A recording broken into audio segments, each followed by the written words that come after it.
Yes, hello student, welcome to my channel and today I am going to start class 12th. At this class 12th, this is the chapter matrices. So something first of all I will discuss about the basics in matrices, that is matrix होता क्या है and then we will go ahead. तो matrix क्या होता है? Matrix in the sense when you will write some elements, some numbers in the arrangement, just like you are going in the assembly. In the assembly time, number of arrangements you are doing, that is class wise you just stand, row wise, number of orders are given in the school कि कैसे खड़ा होना है आपको, हर class 1, class 2, class 3, class 3, 4 number of arrangements possible हो सकते हैं. तो कहीं हॉरिजॉन्टल लाइन बनती है, कहीं वर्टिकल लाइन बनती है. तो this horizontal line and vertical line को अगर किसी एक बॉक्स में डाल दिया जाए तो this is the type of a matrix.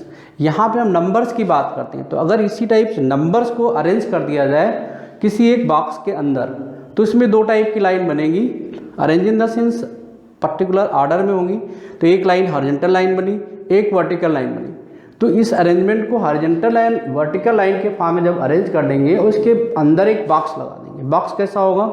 या तो एक बड़ा वाला ब्रैकेट लगा देंगे या तो छोटा वाला ब्रैकेट लगा देंगे. And then total form is called matrices.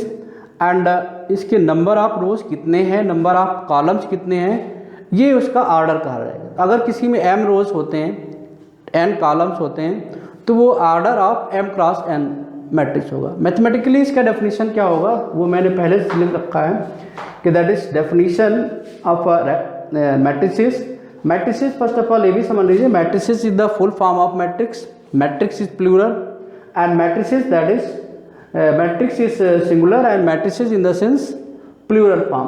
तो डेफिनेशन से अगर देखें मैथमेटिकल डेफिनेशन क्या होगा? Rectangular arrangement of mn elements in the form of an order set of m rows and each row set of m rows. These are just like we are given m rows.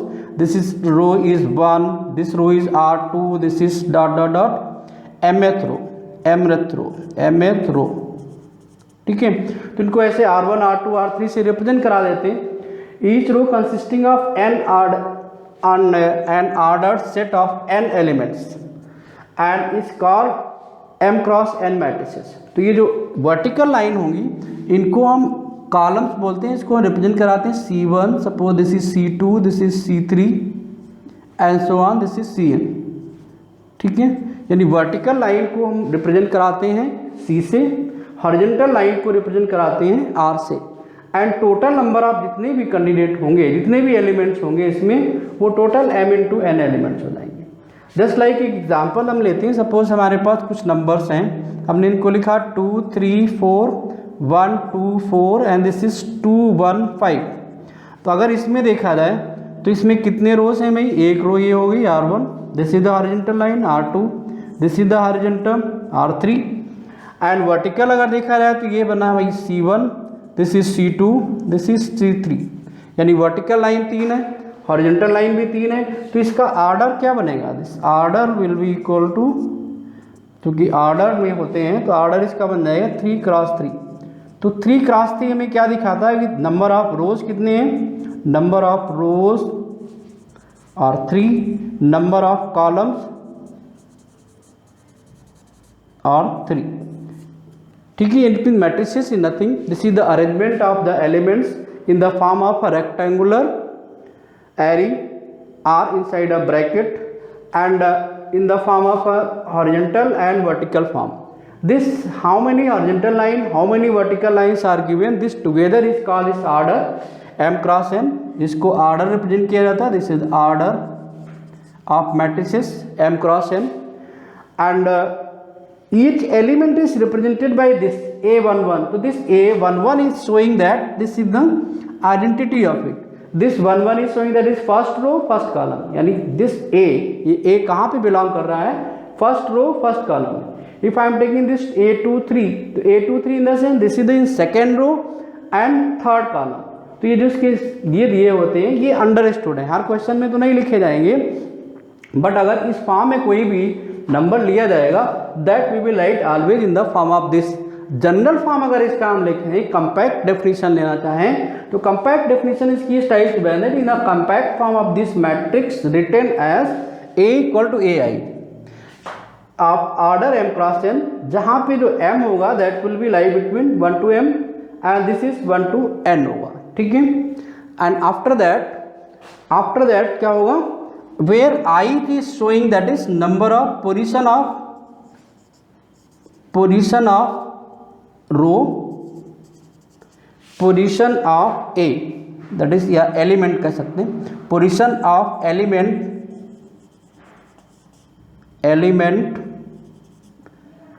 position of element in row, and J is showing that J होगा this is the position of element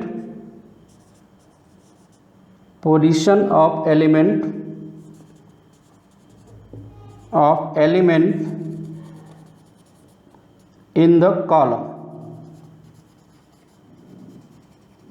ठीक है।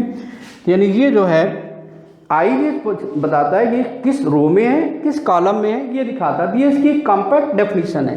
तो इसी में अगर हम values रखते जाएं भाई, अगर हम रखते जाएं भाई 1 1 रखा तो ये एलिमेंट आ जाएगा, अगर आई जे हमने 1 2 रख दिया तो ये हो गया, 1 3 रख दिया तो ये हो गया, इसी टाइप से नीचे बढ़ते जाएंगे। तो यही form this and this both are same type. So इसको हम ऐसे भी रिप्रेजेंट कर सकते हैं, दैट इज यहाँ पे ए के बजाय हम ये लिख दें, that is a equal to a i j of order m cross n। तो इसका जो एक्सपेंड फॉर्म हो जाएगा वो ये हो जाएगा, that is general matrix is represented by this, and इसी का ये फॉर्म हो जाएगा, and this is m cross n matrices. तो आई होप ये बात समझ में आई होगी। Matrix is nothing different. ये भी मैट्रिक्स क्या है कि that is the arrangement of the elements है, एंड उस एलिमेंट्स को रो या कॉलम के फॉर्म में अरेंज किया जाता है और किसी एक ब्रैकेट में लिख देते हैं। ये ब्रैकेट भी होता है एंड सम टाइम इस ब्रैकेट को भी यूज किया जाता है, दिस वन। ऐसे भी कई लोग लिखते हैं 2 3 4 ऐसा लिख दिया 1 2 4। तो ये भी एक मैट्रिक्स है। किसी बुक में इस ब्रैकेट को लगाया जाता है, किसी बुक में ऐसे लगाया जाता है। एंड ये कि न्यूमेरिकल वैल्यू नहीं है, दिस इज द नॉट। इसको सॉल्व करें भी, अगर ये नंबर ऑफ एलिमेंट्स हैं तो उनको सबको मिला करके एक नहीं किया जाता। जैसे लाइक अगर असेंबली में जाते हैं भाई, अगर 500 बच्चे क्लास स्कूल में हैं तो 500 बच्चे की डिफरेंट पोजीशन में हम तो खड़ा कर सकते हैं, बट सारे 500 बच्चों की जगह भी एक बच्चा नहीं बना सकते। तो दैट्स वाई ये अरेंजमेंट ऑफ द एलिमेंट्स है, तो एलिमेंट्स उतने ही रहेंगे, उनके आर्डर को हम बदल सकते हैं डिफरेंट में, उनकी कॉलम ज़्यादा कर दें, उनके रोज ज़्यादा कर दें, बट जब दोनों को हम कॉलम एंड रो को मल्टीप्लाई करें तो नंबर ऑफ एलिमेंट्स ऑलवेज उतने ही रहेंगे। तो this is not a particular numerical value. तो ये पोजीशन, इसके बेस में भी कई क्वेश्चन कई बार पूछे जाते हैं कि जनरली हमें इस फॉर्म में दे दिया, कहा कि पर्टिकुलर आर्डर का में मैट्रिक्स बनाओ, तो इस पर भी कुछ क्वेश्चन होते हैं। Let's see one example based on this, that is general matrix is given and you have to find a matrix, required matrix of order, कोई भी ऑर्डर हो सकता है 1 2 3। तो let's see based on this, and suppose we are given a question this type. Matrices वैसे ICSE board में तो class 10th में थोड़ा सा इंट्रो करा दिया जाता है, बट CBSE बोर्ड वाले बच्चों के लिए टॉपिक नया होता है क्लास 12th में। बट ये बहुत ही इंपॉर्टेंट टॉपिक है मैट्रिसेस का, तो बहुत ज़्यादा यूज़ हो रहा, कंप्यूटर में यूज़ हो रहा, साइंस में, इंजीनियरिंग में बहुत ज़्यादा यूज़ होता है कि भाई नंबर ऑफ कैंडिडेट्स हैं, इनको अरेंज करना है, कैसे कर सकते हैं। तो बहुत सारी चीज़ों में इनको यूज़ किया जाता है मैट्रिक्स को। There is a wide range use है इसका। एंड इस पे बेस क्वेश्चन अगर मान लें हमने कोई दिया है कि that is find, that is if you are given, that is if aij is equal to suppose i plus j divided by 2 दिया हुआ, then find a 2 cross 3 matrix, 2 cross 3 matrix. कहते हैं भाई ऐसी मैट्रिक्स बताओ जो इसका ऑर्डर 2 क्रॉस 3 हो। मैट्रिक्स हमें क्या दिया, आई J equal to I plus जे। तो आई वॉट डिस्कस दैट इज किसी भी मैट्रिक्स को हम जनरली इस टाइप से कॉम्पैक्ट फॉर्म में रिप्रेजेंट करते हैं जिसका ऑर्डर m क्रॉस n होता है। तो ये जो ए आई जे दिया होता है वो इसी का एलिमेंट है। तो ये अंडरस्टूड है, इसको हम 1 2 3 4 लिख सकते हैं अकॉर्डिंगली। अब हमें मैट्रिक्स जो बना दी है वो 2 क्रॉस 3 की बनानी, 2 क्रॉस 3 की मैट्रिक्स बना दी है। तो हमने ले लिया भाई, late required matrix is required matrix of order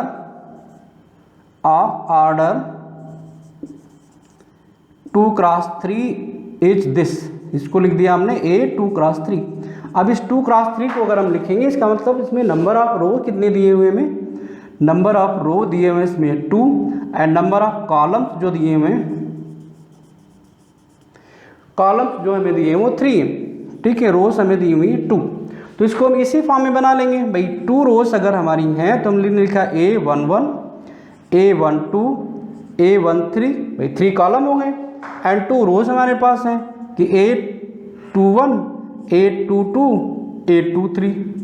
अब इस मैट्रिक्स को देखें तो ये 2 रो दे रहा मुझे, this is R1 and this is R2 and this is C1, this is C2 and this is C3। ये हमारा ऑर्डर 2 क्रॉस 3 का मैट्रिक्स बन गया। This is the matrix of order 2 cross 3। अब इस मैट्रिक्स को अगर हमें सॉल्व करना है तो we will take this relation, because this relation you are given, we have to set a matrix, we have to find a matrix of order 2 cross 3 according to this relation।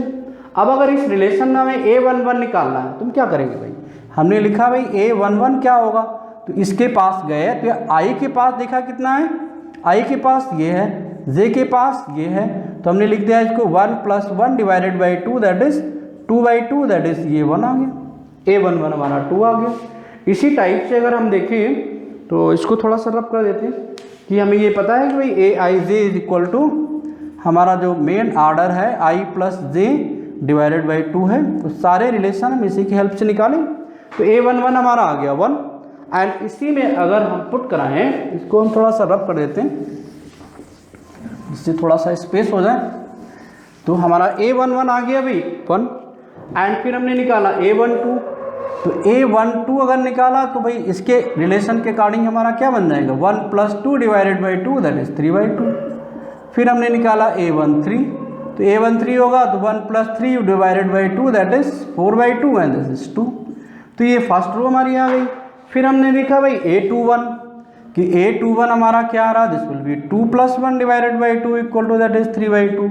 फिर हमने निकाला A22 that is 2 + 2/2 is equal to 4/2 that is 2। फिर हमने निकाला A23, this will be 2 + 3 divided by 2 that is 5/2। तो ये सारे elements इसमें आ गए। देयरफॉर रिक्वायर्ड मैट्रिक्स क्या हो जाएगी, तो रिक्वायर्ड मैट्रिक्स लिख देते हैं। देयरफॉर रिक्वायर्ड मैट्रिक्स जो होगी 2 क्रॉस 2 की क्या होगी, क्योंकि इसकी हेल्प से मैंने सारे एलिमेंट्स निकाल लिए एंड सारे एलिमेंट्स निकालने के बाद इसकी रिक्वायर्ड मैट्रिक्स निकाल दी। देयरफॉर रिक्वायर्ड मैट्रिक्स हमारी क्या हो जाएगी, therefore required matrix of order 2 cross 3 will be equal to, तो A11 की जगह में क्या लिख दिया 1, A12 की जगह क्या लिख दिया 3/2 एंड A13 की जगह पे लिख दिया 2, फिर 21 पे आ गए 3/2 and this 2 and this is 5/2।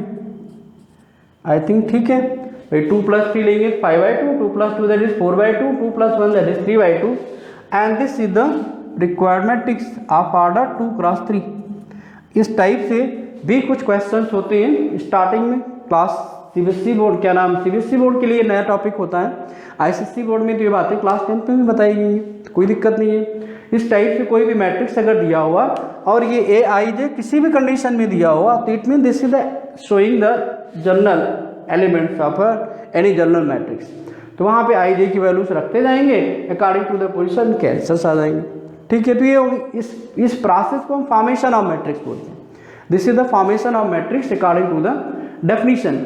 After that इसके बाद कुछ इसके टाइप्स आते हैं। तो टाइप्स ऑफ मैट्रिक्स क्या है, किसी भी मैथ को किसी भी अलजेब्रा को पढ़िए तो इसमें मेन बातें वही होती है, मैं उनका एडिशन, सब्ट्रैक्शन, मल्टीप्लिकेशन, डिवीजन कैसे करोगे, तो यहाँ पे वही काम करना है। तो ये अलजेब्रा अगर हमारा नया है तो इसमें भी काम तो हमें वही करना है। हमें इसका एडिशन पता होना चाहिए कैसे करेंगे, मल्टीप्लिकेशन कैसे करेंगे, सब्ट्रैक्शन कैसे करेंगे, डिवीजन कैसे करेंगे, यही सारी चीज़ें पढ़नी, कोई ऐसी नई बात नहीं है, हम लोग बहुत पहले से करते चले आ रहे हैं। सो इसके बाद देखिए कुछ टाइप्स जो इसके डिपेंड करते हैं, तो इसके ऑर्डर पे ही टाइप्स होंगे, ऑर्डर पे ही इसके टाइप्स होंगे। अब ऑर्डर जैसा जैसा होगा उसी के अकॉर्डिंग हम टाइप देते जाएंगे। तो टाइप कोई ऐसी नई बात नहीं है, इसके नाम से ही सारी चीज़ें क्लियर हो जाती। तो now see the some types of the matrices based on the their orders. तो लेट्स सी फर्स्ट टाइप इसमें क्या हो जाएगा, इसको हम देखते हैं, थोड़ा सा समझते हैं बाय एग्जांपल्स कि पहला क्या है भाई, टाइप में, types of matrices, types of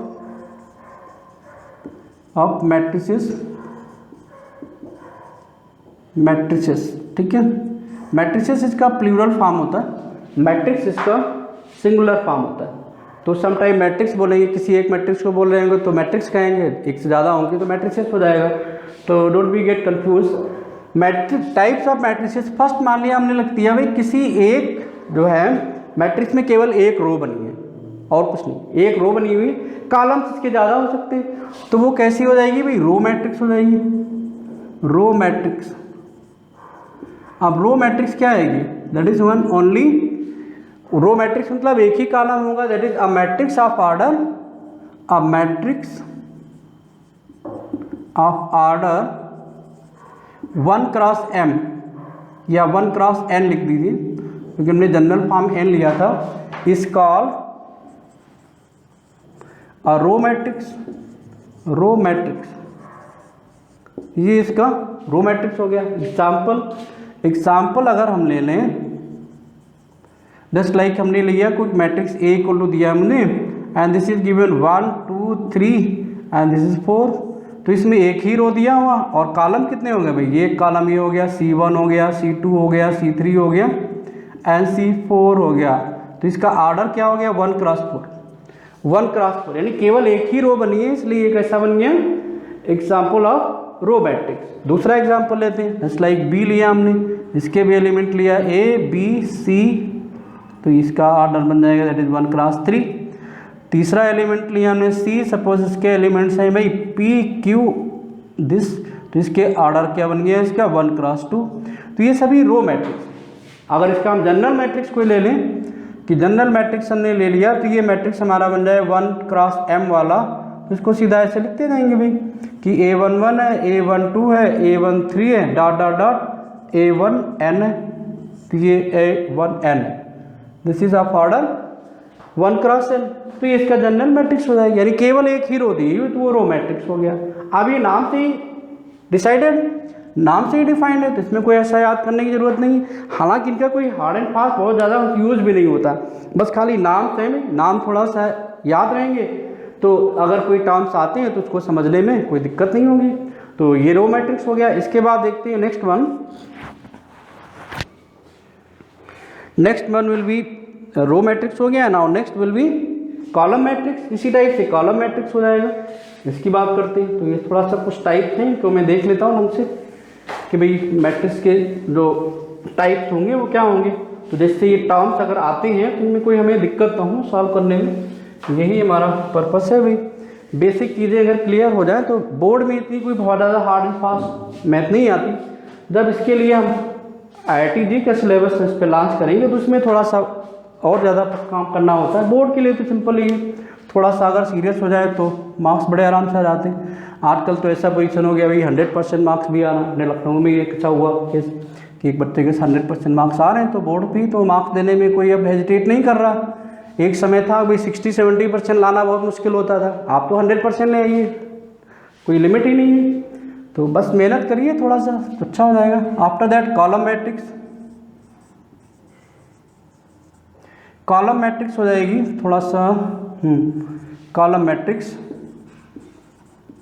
column matrix इसकी हो जाएगी ये कि that is only one column दिया हुआ है, MN थोड़ा एक जैसे ही हो गया तो उसको समझ लेंगे। कॉलम मैट्रिक्स क्या बनेगी, that is when a matrix of order m cross 1 is called column matrix.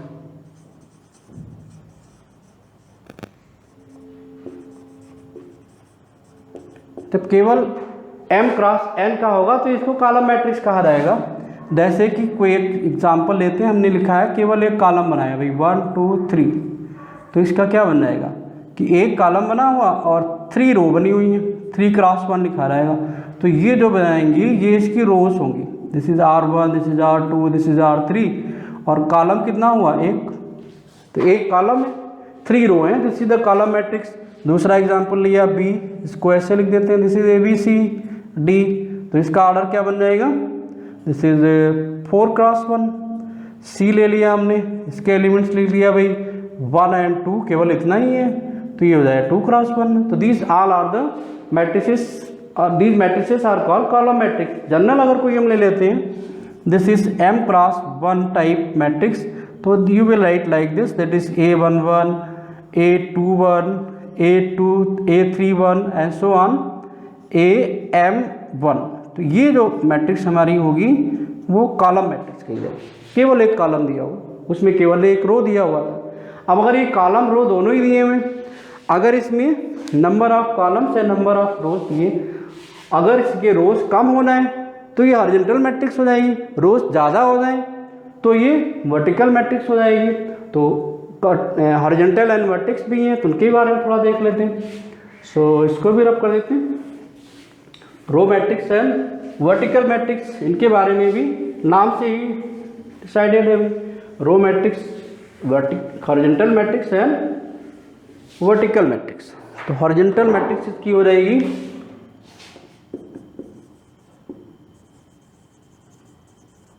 Matrices, horizontal matrices जो होंगी when number of rows are less, when number of rows are less than number of column, it will be a horizontal matrix, then it will be a horizontal matrix। ठीक है, जैसे कि अगर हमने लिया भाई, इसमें दिया हुआ तुम्हें कि 1 2 3 एंड दिस इज 4 5 6। अब देखिए भाई नंबर ऑफ रोज कितने हैं, 2, कॉलम्स कितने हैं, 3। तो रोज हो गए हमारे ये R1 हो गया, this is R2, this is R2, this is C1 C2 C3। Number of रोज 2 हैं, नंबर ऑफ कॉलम्स 3 है, तो ये हमारा ये हॉरिजॉन्टल मैट्रिक्स हो जाएगा। एक और ले लेते हैं example, this is 3 4 5 and this is 6 and this is 7 8 1 5। तो ये हो गया हमारा, मान लें 0 1 0 भी ले सकते हैं, क्या दिक्कत है, ये हो गया। तो अब इसमें देखिए रोज बनी हमारी 3 एंड कॉलम्स कितने बने, 4। तो ये भी हॉरिजॉन्टल मैट्रिक्स होगा। इसको हम रेक्टेंगुलर मैट्रिक्स भी बोलते हैं। हॉरिजॉन्टल के बजाय इसको रेक्टेंगुलर मैट्रिक्स भी कह सकते हैं, जैसे द रेक्टेंगुलर मैट्रिक्स। हॉरिजॉन्टल थोड़ा सा बन गया इसलिए हॉरिजॉन्टल कर दिया, इसको हम रेक्टेंगुलर मैट्रिक्स भी कह सकते हैं। This is the rectangular matrix,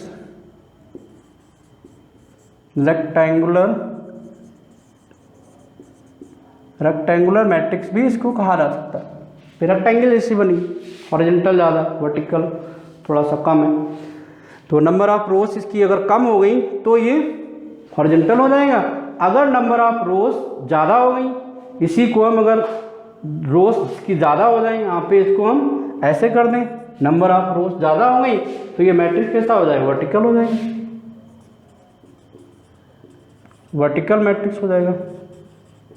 ठीक है, this will be the vertical matrix and this vertical matrix को हम समझ सकते हैं भाई, वर्टिकल मैट्रिक्स ये हो जाएगा वर्टिकल मैट्रिसेस। तो वर्टिकल मैट्रिसेस में क्या हो जाएंगे, नंबर ऑफ रोज हो जाएंगे ज़्यादा और नंबर ऑफ कॉलम्स हो जाएंगे कम। Just like number of rows हो गए ज़्यादा कि हमने बना दिया 2 3 4 5 6 8। अब देखिए इसमें भी नंबर ऑफ रोज हो गए, यहाँ पे R1 है, दिस इज R2 है, दिस इज R3 है एंड इसका ऑर्डर क्या बन जाएगा भाई, दिस इज बन जाएगा 3x2। तो देखिए नंबर ऑफ रोज ज़्यादा हो गए, नंबर ऑफ कॉलम्स कम हो गए, तो ये वर्टिकल मैट्रिक्स हो गई। इसी टाइप से अगर number of row and columns बराबर हो जाए, एक जैसे हो जाए, इनको बता देना क्योंकि टर्म्स हैं, बस इसका बहुत ज़्यादा प्रॉब्लम्स में यूज़ नहीं होता है, बट अब जब पढ़ रहे हैं बेसिकली तो सारी चीज़ें पता होनी चाहिए। दूसरा है इसका, तीसरा आई थिंक चौथा नंबर होगा ये। तो now square matrix, square matrices, square matrices क्या हो जाएंगी, ये थोड़ा सा रनिंग मैट्रिक्स में, रनिंग में राइटिंग गड़बड़ हो जाती है, ये थोड़ा सा गड़बड़ है। तो स्क्वायर मैट्रिसेस में क्या हो जाएगा, matrix when number of rows is equal to number of columns, number of columns, number of rows and number of column same हो जाएंगे तो ये स्क्वायर मैट्रिक्स हो जाएगी। जस्ट लाइक अगर हमने ले लिया इसमें 2 3 4 5 6 7 8 9 1 तो भाई स्क्वायर मैट्रिक्स क्या ऑर्डर इसका हो गया 3 क्रॉस 3। तो this is showing that is square matrix. तो ये स्क्वायर मैट्रिक्स हो गया। ये number of row and column अगर सेम होंगे तो कैसा दिख रहा है भाई, स्क्वायर जैसा दिख रहा है, तो ये स्क्वायर मैट्रिक्स हो गया। रेक्टेंगल जैसा दिख रहा है तो रेक्टेंगुलर मैट्रिक्स हो गया। स्क्वायर मैट्रिक्स में एक चीज़ और खास हो जाती है, क्योंकि अगर स्क्वायर होगा तो उसमें डायगोनल होंगे, तो इस वाली पार्ट को अगर इसको हम बंद कर दें तो इसको हम लीडिंग डायगोनल बोलते हैं। This is the leading diagonal. Leading diagonal भी बोलते हैं, इसको प्रिंसिपल डायगोनल भी बोलते हैं। डायगोनल एक्चुअली इसी को प्रिंसिपल या लीडिंग डायगोनल क्यों बोलते हैं, क्योंकि इसके जो आर्डर आते हैं वो थोड़ा सा आसान आते हैं भाई। इसके 1 1 2 2 3 3 ऐसे आएंगे सेम टाइप वाले। इसमें ऐसा नहीं हो पाता। जैसे कि जनरल वैल्यू हम लें कि जनरल मैट्रिक्स लें just like A11 A12 A13 this is A21 A22 A23 A31 A32 and A33।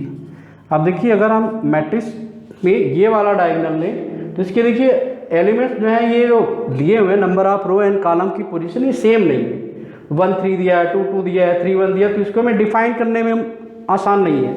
लेकिन अगर इसको लें तो इसके पर्टिकुलर सीक्वेंस बनता है कि अगर इस लीडिंग डायगोनल का कोई एलिमेंट है तो उसकी पोजीशन जो होगी उसके number of row and column की सेम पोजीशन होगी। बाकी सब में देखिए डिफरेंट है कि ये सेकेंड रो में फर्स्ट कॉलम में, ये थर्ड रो में एंड फर्स्ट कॉलम में, लेकिन यहाँ पे क्या होंगे number of row and column same होंगे। इसलिए प्रिंसिपल डायगोनल जो ली थी ऑलवेज यही डायगोनल ली जाती है। तो इसके बेस पे अगर केवल डायगोनल ही दिखाई पड़े, अगर केवल इसके एलिमेंट दिखाई पड़े और ये वाले एलिमेंट ना दिखाई पड़े तो इसी मैट्रिक्स को हम डायगोनल मैट्रिक्स कह देंगे। तो वो भी नाम से ही डिसाइड हो गया। तो उसके बारे में थोड़ा सा देख लेते हैं। तो आई होप ये स्क्वायर मैट्रिक्स समझ होंगी। स्क्वायर मैट्रिक्स से ही डायगोनल मैट्रिक्स निकलता है।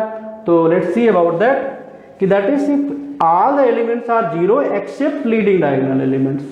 अब लीडिंग डायगोनल के एलिमेंट्स जो आएंगे वो ऑलवेज आएंगे कैसे, 1 1 2 2 इस टाइप के फॉर्म में आएंगे। तो अगर इसका जनरल फॉर्म हम लेते तो हमारा क्या आता, आई जे के फॉर्म में आता।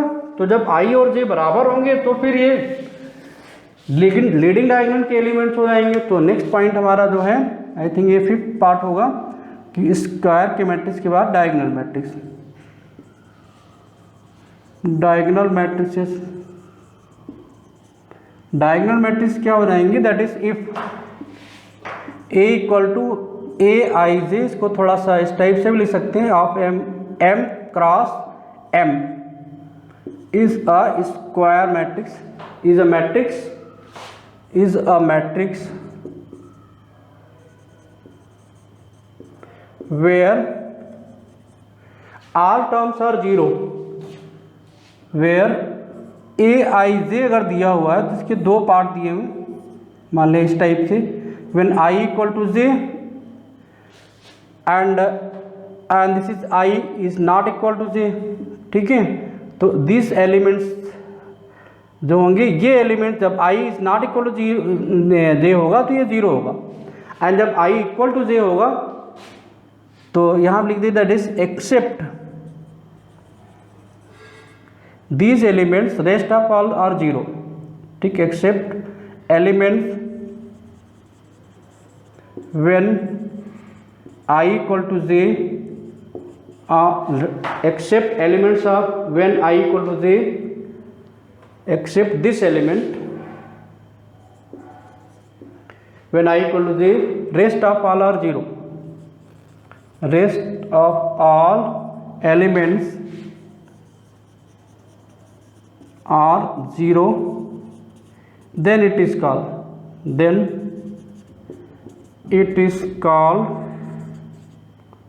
a स्क्वायर मैट्रिक्स, ठीक है। अगर i इक्वल टू जे है तो एलिमेंट होगा, अदरवाइज अगर i इक्वल टू जे नहीं है, यानी number of row and number of column की पोजीशन सेम नहीं है, तो वो एलिमेंट जीरो होगा। जस्ट लाइक का एग्जांपल लेते हैं। एग्जांपल अगर हम लें तो मान लें हमारा एक कोई ये दिया हुआ, दिस इज 2 0 0 0 3 0 0 0 4। तो ये हमारा जो होगा डायगोनल मैट्रिक्स का। बिकॉज अगर इसका हम 1 1 एलिमेंट देखें तो क्या आ रहा, 2 1 2 2 एलिमेंट देखें तो ये 3 आ रहा, 3 3 एलिमेंट आएगा तो ये 4 आएगा, रेस्ट ऑफ जितने भी एलिमेंट हो सब 0 आएंगे। इसको हम जनरली ऐसे भी रिप्रेजेंट करते हैं, ऐसे भी रिप्रेजेंट करते हैं, it is also represent by, it is also represented by that is diagonal, ऐसे लिख देंगे। और यहाँ आप लिख देंगे A11 A12 A22, this is A22 and this is 3 3 and so on, इस टाइप के एलिमेंट्स लिख दें तो हम ऐसा भी लिख सकते हैं। डायगोनल मैट्रिक्स है तो ये अंडरस्टूड है, जब number of row and column एक जैसे दिखाई पड़ेंगे तो एलिमेंट होगा, बाकी एलिमेंट जितने भी आएंगे वो सब 0 होंगे, अगर बराबर नहीं है तो 0। तो इस डायगोनल को छोड़ के सारे एलिमेंट अगर 0 हैं तो फिर ये डायगोनल मैट्रिक्स कही जाएगी। ठीक है, अब अगर इस डायगोनल एलिमेंट के एलिमेंट सारे सेम हो जाए, डायगोनल एलिमेंट भी है और इसके एलिमेंट भी एक जैसे ही हैं, तो इसी मैट्रिक्स को हम स्केलर मैट्रिक्स भी कहते हैं। This is also called scalar matrix when all the elements in the diagonals are same. ठीक है, then it will be a scalar matrix. तो उसकी भी बात कर लेते हैं। आई होप ये बात समझ में आई होगी। सिंपल सा लॉजिक है कि अगर कोई मैट्रिक्स है जिसके number of row and column same है तो वो स्क्वायर मैट्रिक्स कही जाएगी, और स्क्वायर मैट्रिक्स के अंदर अगर लीडिंग डायगोनल के एलिमेंट्स को छोड़ करके सारे एलिमेंट 0 है तो फिर वो मैट्रिक्स डायगोनल मैट्रिक्स कहा जाएगा। अब इसके बाद इसी से रिलेटेड है वही, अगर डायगोनल एलिमेंट्स के सारे एलिमेंट, किसी भी डायगोनल मैट्रिक्स के सारे एलिमेंट सेम है, अब डायगोनल एलिमेंट्स है तो एक बात तो अंडरस्टूड हो गई कि सारे एलिमेंट एक्सेप्ट डायगोनल सारे 0 होंगे, तो फिर वो स्केलर मैट्रिक्स कही जाएगी। स्केलर मैट्रिक्स क्या हो जाएगी नेक्स्ट, मान लीजिए 7th होगा, मैं लिखता हूँ स्केलर मैट्रिक्स कि in a diagonal matrix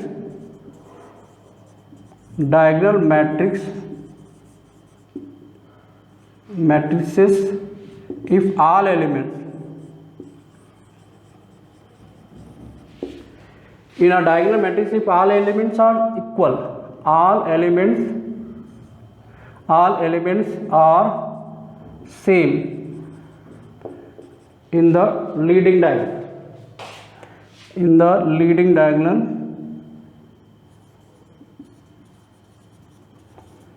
then it is called scalar matrix. अब देखिए बाकी हमने इसलिए नहीं लिखा क्योंकि डायगोनल मैट्रिक्स है तो बाकी सारे एलिमेंट 0 ही होंगे। तो ये हो गया भाई कि मान लिया हमने दिया है 5 0 0 0 5 0 0 0 5, ये मैट्रिक्स दिया हो, तो ये डायगोनल मैट्रिक्स तो है ही, और ये स्केलर मैट्रिक्स भी है, तो इसको हम ऐसे भी लिख सकते हैं, 5 को बाहर ले आए तब भी ये बन जाएगा 1 0 0 0 1 0 0 0 1। तो ये भी एक मैट्रिक्स है, लेकिन अगर इसके एलिमेंट्स डायगोनल के सारे 1 हो जाए तो इसी मैट्रिक्स को हम यूनिट मैट्रिक्स भी कहते हैं। यूनिट मैट्रिक्स क्यों कहते हैं इसकी बात आगे करेंगे। तो इसके बाद 8 आ जाएगा इसका यूनिट मैट्रिक्स या इसको आइडेंटिटी मैट्रिक्स भी बोलते हैं।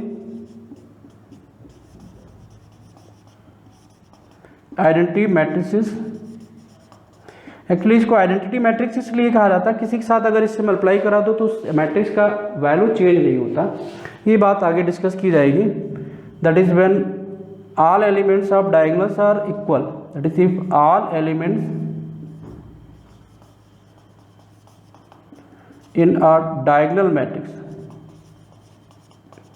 मैट्रिक्स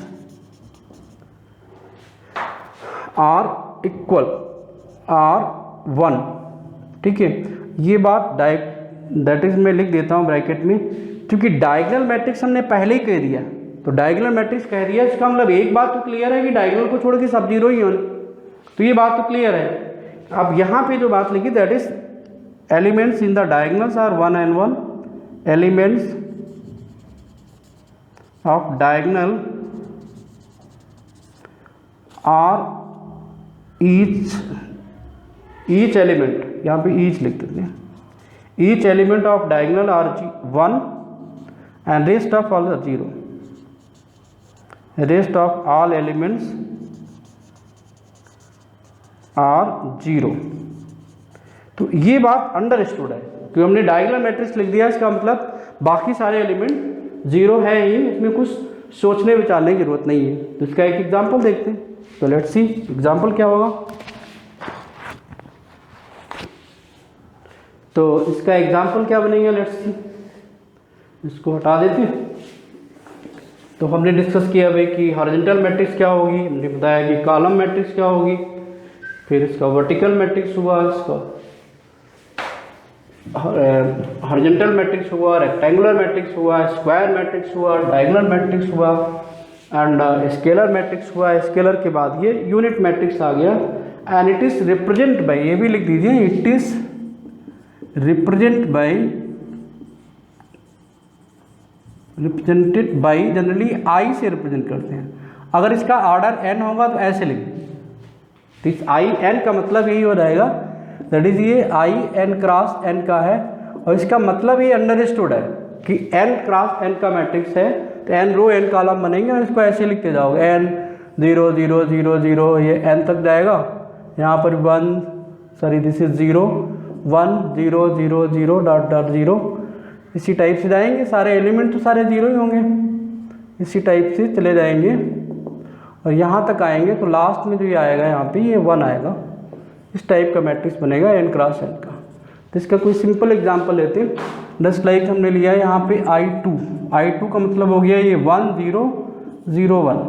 आप कभी भी क्वेश्चन अगर दिया होगा तो इसमें I2 से या इस टाइप से ही रिप्रेजेंट किया जाएंगे।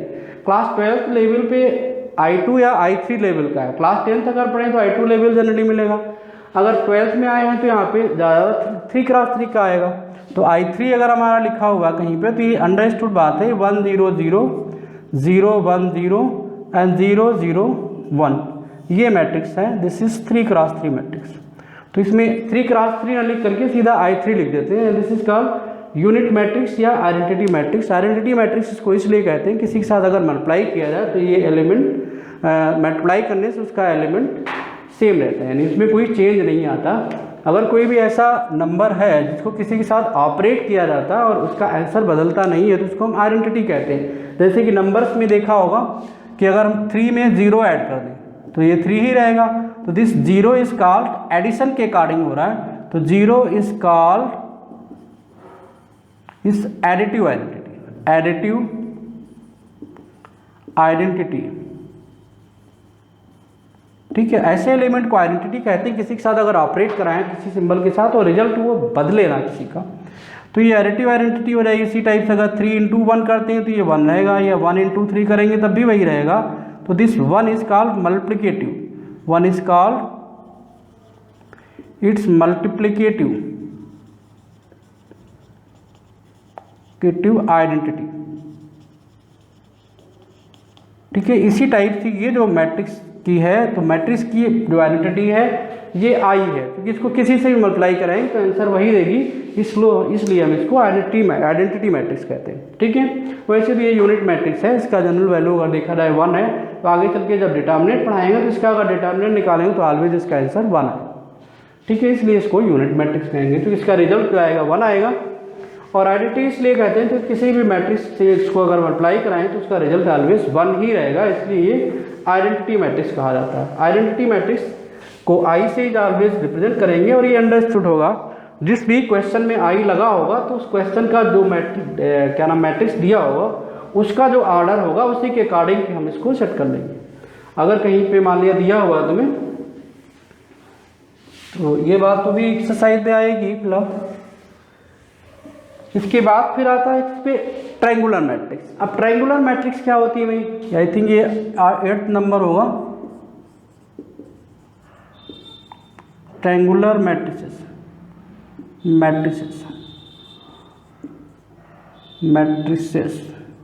ठीक है, ट्रायंगुलर मैट्रिसेस क्या होगी।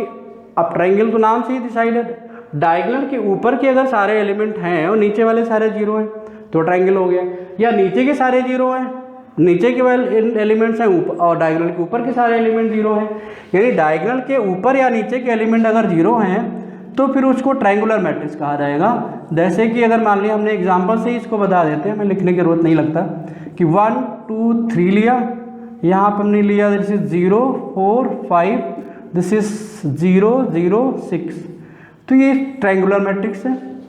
एंड अगर इसको हम दूसरा ले लिया this is that is this is 1 2 3, this is 0 and this is 4 5 and this is 0 0 6, ठीक है। तो ये हो गया आपका triangular matrix.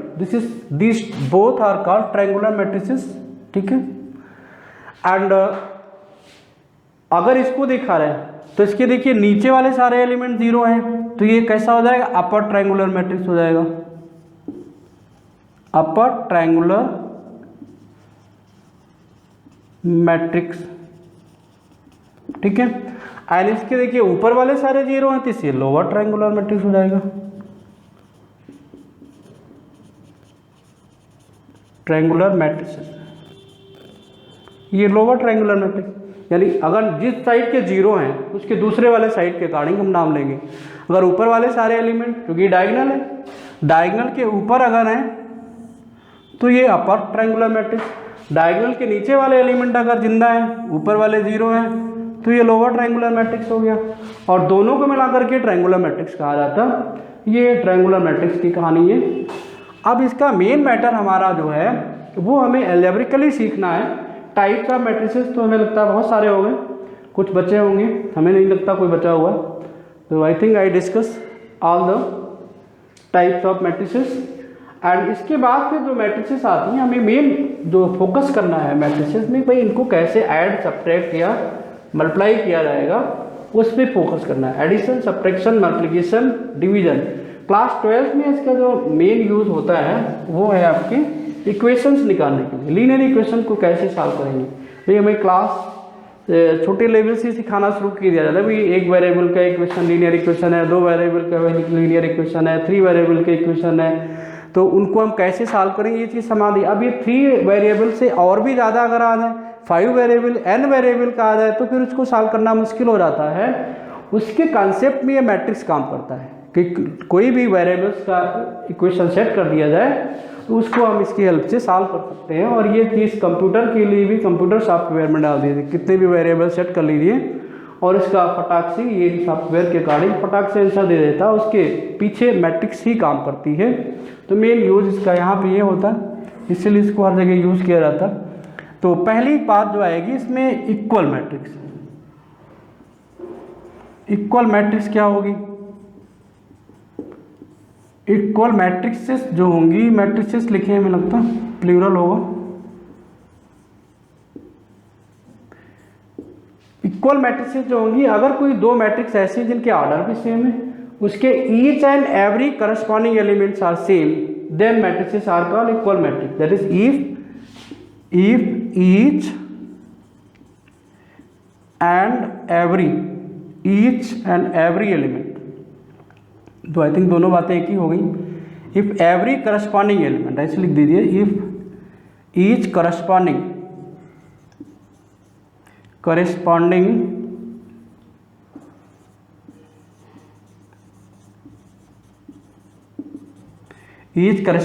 elements of 2 same order matrices are equal, then that matrices are called equal matrix. ठीक है, that matrices are called equal matrices. अब देखिए दौड़ गए, दौड़ा नहीं, बस स्पेलिंग गलत हो गई, ऐसा लगने लगता है। ठीक है, थोड़ा सा दौड़ा नहीं, काम खत्म हो गया ये हो गया। तो इसमें आएगा, मान लें कि जैसे कि एग्जांपल दिया कि भाई हमने दिया A = AI they of order m cross n, B दिया हुआ है BI they of order m cross n। तो इसका मतलब क्या हो जाएगा कि ऑर्डर दोनों के सेम है। अगर केवल ऑर्डर सेम हो और इसके एलिमेंट सेम ना हो तो वो इक्विवेलेंट मैट्रिसेस होंगी, यानी ऑर्डर सेम है, एलिमेंट सेम नहीं है। यहाँ पे ऑर्डर भी सेम है and a i j is equal to b i j, अगर ऐसा दिया हुआ तो ये इक्वल मैट्रिक्स हो जाएगी।